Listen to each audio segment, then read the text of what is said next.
Alo. Nadia. Ano. Nadia.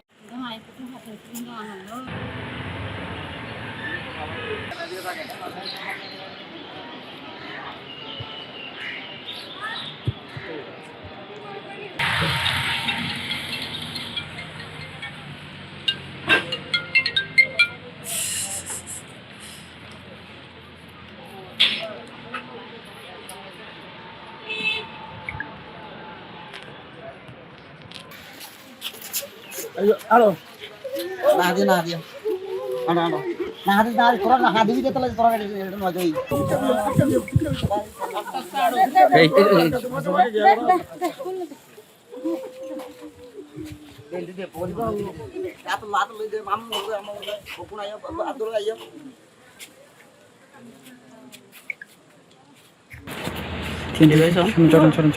Division na?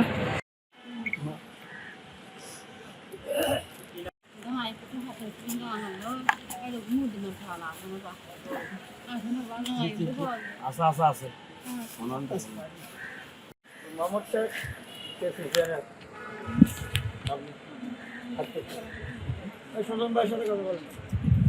অনেক আনন্দ লাগছে ভাই, অনেক বলার মতো ভাষা নেই।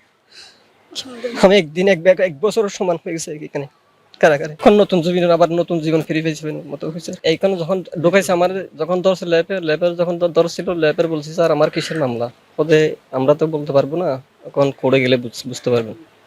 তখন কোর্টে দিছিল, কোর্ট থেকে এখানে সালাম দিছে, চালানোর পরে তখন জানতে পারি আমি মাদক মামলা, ওদের মৃত্যুদণ্ড। আমি আর মারতে পারছি না, আমি ডুলি পড়ে যাচ্ছি। তখন স্যার বলছে যে আমি তো আসামি না, এই মামলার আমি তো জড়িত না। যখন ওইখানে রাত্রি ছেলে দিছে, ছেলের থেকে যখন আমার ওই অ্যাওয়ার্ডে নিছে, তখন জেলা সুপারের বলছিলাম কান্দে তখন সুপারে খুব চেষ্টা করছে। সুপার অনেক ভালো মানুষ, এক কারারক্ষী রহিম বলে, অনেক চেষ্টা করছে আমার লাগে। উনি ফাইল টাইল নিয়ে তদন্ত করে দেখে আমি না। তখন জানতে পারে সবাই জেলখানার লোক। যখন জানাজানি হয়েছিল তখন ওই হদে আসামি মোস্তফা, রঞ্জন আলী, এই 7 জন আছে আসামি। গফুর একজন ওখানে আছে, এই একজন গফুর, একজন মোস্তফা, একজন রমজান আলী, আরেকজন হলো রহমান। তারা 5 জন আছে আসামি। এখন 20 সালে বলে ওরা ধরা গেছিল, 23 সালে জামিনে বাইরেছি 2 জন। তখন ওরা এখন মনে হয় পলাতক আছে। 10 বছর আগে আমার পাশে ভাড়া করে ছিল, দেখছিলাম এটা রিল দেখছি, এটুকু সিনে পরিচয় আছিল আর কি। যে আমার নাম যে ইউজ করছে এটা আমি জানতাম না। আমার একটা জন্ম ফটোকপি পাইছিল বলে উনি, তখন আমি জানতাম না যে আমার জিনিসগুলা কিভাবে ব্যবহার করছিল। একদিনের জায়গায় 1 বছরের সমান হবে। রোহিঙ্গার যে আমরা জীবন তো শেষ করে দিছি বাংলাদেশে, আমরা দেশে হয়ে আমরা বাঁচতে পারি না।